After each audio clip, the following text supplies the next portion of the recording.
सबसे पहले तो मैं अपना शोक ही व्यक्त करूंगा।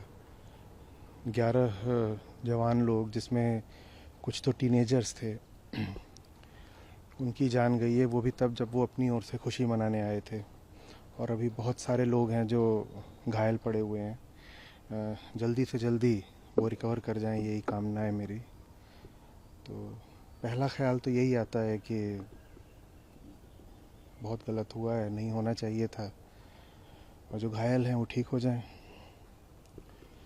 इस तरह के जो हादसे हैं जैसे कि पहले भी पास्ट में होते रहे हैं, दिल्ली में भी और कई भी जगहों पर होते रहे हैं, कैसे इनसे बचाया जाए, क्या वजह होती है?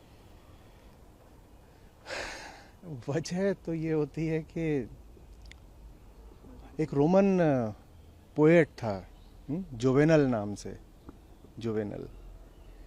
तो उसने ब्रेड्स एंड सर्कसेस की बात करी थी। रोम में आप अभी भी अगर जाएंगे तो वहाँ बड़े बड़े स्टेडियम उस काल के, ईसा से पहले के, वो अभी भी आपको देखने को मिलेंगे। वो टूरिस्ट अट्रैक्शन है, और उनमें ये सब होता था, ग्लैडिएटर फाइट्स और रेसिंग, चैरियट रेसिंग, ये सब हुआ करता था। तो ये सब देख करके रोमन उस पोएट ने कहा था कि ये सब जो तमाशा है, ये सिर्फ इसलिए है ताकि जो आम आदमी है वो अपनी जो ज़िंदगी की वास्तविक तकलीफ़ें हैं उनसे वो अपने आप को थोड़ी देर के लिए भुलावे में रख सके। तो इसकी वजह तो देखिए यही है कि हम ज़िंदगी की सच्चाइयों का सामना नहीं करना चाहते हैं। जब सामना नहीं करना चाहते तो जितने भी तरीके के हमको रंग रोगन मिलते हैं, डिस्ट्रैक्शंस मिलते हैं, एक्साइटमेंट्स मिलते हैं, हम उनकी तरफ चल देते हैं। और चूंकि ऐसे बहुत बहुत सारे लोग हैं, करोड़ों लोग हैं, जिनकी ज़िंदगी में बहुत कुछ दुर्भाग्य से सार्थक नहीं है अभी, तो उन्हीं लोगों को एंटरटेनमेंट की ज़्यादा ज़रूरत पड़ती है। मैं क्रिकेट का विरोध नहीं कर रहा हूँ, मैं क्रिकेट के उस रूप का विरोध कर रहा हूँ जो सिर्फ और सिर्फ आपको थोड़ी देर के सेंसुअल एक्साइटमेंट देने के लिए खासकर बनाया गया है। टेस्ट क्रिकेट का तो मैं बहुत बड़ा प्रशंसक हूँ। टेस्ट क्रिकेट में आपके दमखम, आपके संयम, आपके स्किल और आपके कैरेक्टर की ही पूरी अच्छी परीक्षा होती है। तो टेस्ट क्रिकेट एक चीज़ है, पर ये जो रूप है, ये खासकर युवाओं को हर साल गर्मियों में 3-4 महीने सिर्फ क्षणिक मनोरंजक दे देता है। भारत में ये समय वो होता है जब परीक्षाएं चल रही होती हैं, उसका तनाव होता है, जब हीट वेव चल रही होती है, चुनाव भी चल रहे होते हैं। भारत में हर साल ही कहीं ना कहीं चुनाव तो आगे पीछे चल ही रहे होते हैं। तो उस समय पर ज़िंदगी की जो कड़वी सच्चाइयाँ हैं उनको भुला करके जो हमारा जवान बंदा है वो इन चीज़ों में अपने आप को झोंक देता है। और पूरी एक इंडस्ट्री है, उसमें आप देखते ही हैं किस किस तरीके के उसमें विज्ञापन आते हैं, ये सब चलता है। तो ये वो वाला स्पोर्ट भी नहीं है कि जिससे भीतरी ताकत का विकास हो। ये स्पोर्ट तो बस बस ग्लैमर है, और आपको आपको एक तरह से नशा दे करके व्यस्त रखने के लिए है कि आप सोचते रहो कि वाह वाह वाह बहुत अच्छा हो रहा है, हर शॉट पर पटाखे बज रहे हैं और चीयर गर्ल्स और ये और वो, ये सब चल रहा है। तो आपने वजह पूछी, तो मूल वजह तो यही है, जिसकी ज़िंदगी में करने के लिए कुछ सार्थक होगा वो इस तरह के भड़कीले मनोरंजन की ओर कम भागेगा। स्पोर्ट्स अच्छी चीज़ है, लेकिन स्पोर्ट्स एक बात होती है और स्पोर्ट्स के नाम पे इंस्टेंट एक्साइटमेंट दूसरी बात होती है।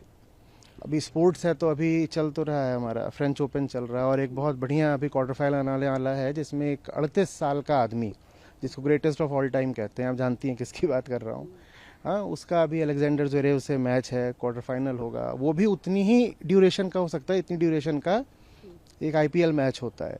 लेकिन वहाँ आप देखेंगे तो दो लोगों की असली ताकत की परीक्षा हो रही है। वहाँ ग्लैमर नहीं है, ऐसा नहीं है कि वहाँ आप हर शॉट पे ताली बजा देंगे या पटाखे फोड़ देंगे। वहाँ आपको संयम से देखना पड़ेगा, एक दर्शक की तरह भी। तो वजह तो ये है। और फिर आपने कहा कि इसको रोका कैसे जाए कि इस तरह के हादसे ना हो।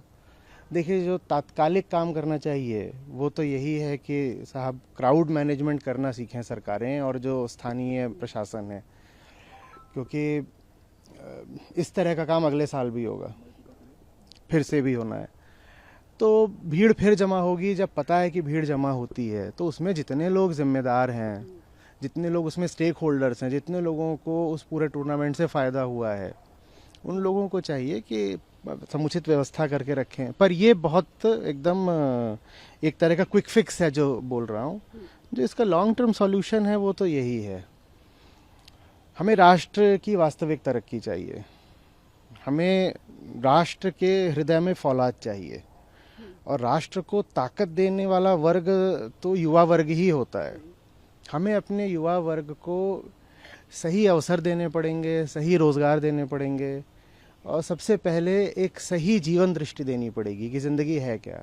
अगर हमने उनको ये बता दिया कि ज़िंदगी तो है ही इसीलिए कि थोड़ी देर की मौज मारो और एक्साइट हो लो, उत्तेजित हो लो, नारे लगा लो, और 3-4 घंटे में सब खत्म, घर जाओ और फिर अगले मैच का इंतज़ार करो। अगर हमने उनको ये बता दिया तो ये बात बस किसी वर्ग के लिए, किसी शहर के लिए, किसी टूर्नामेंट के लिए नहीं, पूरे भारत राष्ट्र के लिए खतरनाक है। सोचिए, अगर भारत का युवा कमज़ोर हो गया तो पूरे राष्ट्र का ही क्या होगा। तो सही शिक्षा की ज़रूरत है, जहाँ हमें दिखाई दे कि हम हैं कौन और हमारी ज़िंदगी का उद्देश्य क्या होना चाहिए। उसके बाद भी लोग स्पोर्ट्स देखेंगे, देखना चाहिए भी, मैं खुद भी देखता हूँ, लेकिन देखने में फ़र्क होता है। एक आदमी देखता है उसको क्योंकि वो खुद भी मजबूत है तो सामने मजबूती देखना चाहता है, और एक आदमी देखता है टीवी पर या स्टेडियम में क्योंकि वो खुद अपनी ज़िंदगी से बहुत उदास है, मायूस है, बेजार है, तो इसीलिए वो क्षणिक मनोरंजन चाहता है। तो जैसे जैसे हम अपने युवाओं का और ख्याल कर पाएंगे, उनको सही शिक्षा और सही रोज़गार दे पाएंगे, वैसे वैसे हम पाएंगे कि इस तरह के बहुत दुखद हादसों की नौबत कम से कम आएगी। बात करें स्टैम्पेड की, जो बेंगलोर में हादसा हुआ, और ये हादसा तब हुआ था जबकि एक मैच, क्रिकेट मैच चल रहा था। ऐसे कई और भी स्पोर्ट्स हैं, तो इसका एक ग्लोबल, एक बड़ा पर्सपेक्टिव से देखिए तो क्या कहेंगे? नहीं, बड़ा पर्सपेक्टिव आप दो तरह से देख सकते हैं। एक तो ये कि ये जो हो रहा है, जहाँ पे यूथ का सारा कंसंट्रेशन एक ग्लैमर रिडन स्पोर्ट पर डाल दिया गया है। 2008 से इसकी शुरुआत हुई थी, तो एक तो उसकी बात कर सकते हैं, और दूसरा ये कि इसी तरह की चीज़ें स्पोर्ट से बाहर भी होती हैं। सबसे पहले तो मैं स्पोर्ट के अंदर की बात करता हूँ। अभी हाल में पहली बार किसी भारतीय ने, in fact the greatest athlete, Indian athlete we have, Neeraj Chopra, उसने 90 मीटर क्रॉस किया। उसको कितनी मीडिया कवरेज मिली। यहाँ तक कि अभी चेस में गुकेश ने हराया है, जो कि जिसको आप all time greatest chess player बोल सकते हैं, कार्लसन। हम एथलेटिक्स में भी जाते हैं, बाहर से मेडल लेके आ रहे हैं, शूटिंग है, रेसलिंग है, हमारे एथलीट्स जा रहे हैं, परफॉर्म कर रहे हैं, उन बेचारों को कहीं कोई रिकग्निशन ही नहीं मिल रहा है। ओलंपिक्स पे आ जाइए तो चाइना 40 गोल्ड इस बार लेकर के गया था, हमारा कुछ भी नहीं। तो ये जो यूथ की एनर्जी का सारा कंसंट्रेशन एक पॉइंट पर हो जा रहा है ना, उसकी वजह से जो बाकी स्पोर्ट्स हैं उनमें स्टार्वेशन है, भुखमरी है, ना तो उनको फंड्स मिल रहे हैं, ना टेंशन मिल रहा है, समझ रहे हैं। और क्रिकेट को भी नहीं मिल रहा है। ये नहीं कि यहाँ पे बात क्रिकेट बनाम लेट्स से एथलेटिक्स की है। टेस्ट क्रिकेट विलुप्ति की कगार पर आ गया है। अब एक बहुत इंपॉर्टेंट सीरीज शुरू होने जा रही है, इंग्लैंड वाली। वर्ल्ड टेस्ट चैंपियनशिप हमने कभी जीती नहीं है, उसके फाइनल्स इंग्लैंड में ही होते रहे हैं। अब इंग्लैंड में एक सीरीज शुरू होने जा रही है, उसको क्या टेंशन मिल रहा है। हमारे बड़े से बड़े खिलाड़ी तो उसमें मौजूद ही नहीं रहेंगे, ड्रॉप आउट कर चुके हैं। अभी हम ऑस्ट्रेलिया से होकर के आए थे, वहाँ से हम हार के आए हैं। इसके अलावा 2 और देश माने जाते हैं जहाँ पर टेस्ट सीरीज जीतना बड़ा मुश्किल होता है, साउथ अफ्रीका, न्यूजीलैंड। वहाँ भी हमारा प्रदर्शन कैसा है, आंकड़े देख लीजिए। तो इसकी वजह से बाकी स्पोर्ट्स तो सफ़र कर ही रहे हैं, टेस्ट क्रिकेट भी सफ़र कर रहा है। और इसको व्यापक करके देखें अगर, तो इस तरीके के स्टैम्पीड्स हर उस जगह पर होते हैं जहाँ पर भीड़ बिना सोच विचार के बड़ी संख्या में पहुँच जाती है। इतनी सारी जो कॉन्सर्ट्स होती हैं वहाँ पर हो जाता है, कुंभ में हो गया था। और आप बहुत और ऐसी जगहें और मौके याद करेंगे जहां पर आप एक प्रकार की उन्मादी भीड़ को पाते हैं। वो मैं उनको दोष भी नहीं दे सकता क्योंकि बेचारे कुचले भी वही जा रहे हैं। तो उन्मादी भीड़ है, उनमें जोश बहुत आ गया है, उसको अंधा जोश कहा जाना चाहिए, वो वहाँ मौजूद हैं और अपनी जान गंवा दे रहे हैं। तो ये जो पूरा फिनोमिना है ये हर तरफ से नुकसान कर रहा है, चाहे ये फिनोमिना क्रिकेट के भीतर घट रहा हो, चाहे ये किसी म्यूजिकल कॉन्सर्ट में घट रहा हो, कहीं भी हो रहा हो, इससे सबको नुकसान होता है। इससे बाकी स्पोर्ट्स को नुकसान होता है, इससे खुद क्रिकेट को नुकसान होता है और इससे भारत राष्ट्र को तो नुकसान होता ही होता है। हम असली मुद्दे बिल्कुल भूले रहते हैं। हम भूल जाते हैं कि राष्ट्र को मजबूत करने का या कि खुशी मनाने का वास्तविक कारण क्या होता है। खुशी मनाना अच्छी बात है, पर खुशी हम तब मनाएं ना जब सचमुच कुछ ऐसा हम करके दिखाएं जो उत्सव मनाने लायक हो। नहीं तो एक क्षणिक एक्साइटमेंट वो हमें कितनी दूर तक ले जा पाएगा।